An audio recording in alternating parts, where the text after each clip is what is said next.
Big boss അവതരിപ്പിക്കാനായി താരങ്ങൾ മേടിക്കുന്ന പ്രതിഫലം. 2018 മലയാളം ബിഗ് ബോസ് ആരംഭിക്കുന്നത്. അതുമുതൽ ഇതുവരെയുള്ള എല്ലാ സീസണുകളിലും മോഹൻലാൽ തന്നെയായിരുന്നു അവതാരകൻ. ആദ്യ സീസണിൽ 12 കോടി രൂപയായിരുന്നു താരത്തിന് ലഭിച്ചത്. തുടർന്ന് വന്ന സീസണുകളിൽ പ്രതിഫലം 18 കോടിയായി ഉയർന്നെന്നും കേട്ടുകേൾവി. എന്നാൽ 7ാം സീസണിൽ 24 കോടിയാണ് മോഹൻലാലിന്റെ പ്രതിഫലമെന്ന് അറിയാൻ സാധിച്ചത്. ബിഗ് ബോസ് മറാത്തി 3 ഹോസ്റ്റ് ചെയ്തിരിക്കുന്നത് മഹേഷ് മഞ്ചേക്കറാണ്.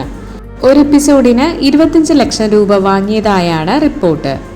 ഒരു സീസണിൽ 3.5 കോടി രൂപയാണ് മഹേഷ് പ്രതിഫലമായി കൈപ്പറ്റുന്നത്. കന്നഡയിൽ ബിഗ് ബോസ് അവതരിപ്പിക്കാൻ കിച്ച സുദീപ് മേടിച്ചത് 20 കോടി രൂപയാണ്. കമലഹാസൻ തമിഴിൽ അവതാരകനായിരുന്ന ബിഗ് ബോസിന്റെ അവസാന സീസണിൽ വാങ്ങിയത് 130 കോടി രൂപയാണ്.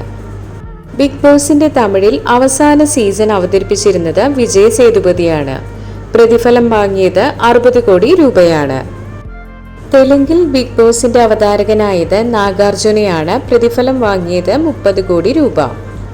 ഹിന്ദി ബിഗ് ബോസ് 18 സീസണുകൾ വിജയകരമായി പൂർത്തിയാക്കി. ഈ സീസണുകളിൽ മിക്കതിലും ബോളിവുഡ് സൂപ്പർ സ്റ്റാർ സൽമാൻ ഖാൻ ആയിരുന്നു അവതാരകൻ. അദ്ദേഹം കഴിഞ്ഞ സീസണിൽ ഏകദേശം 300 കോടി രൂപയാണ് പ്രതിഫലമായി വാങ്ങിയത്.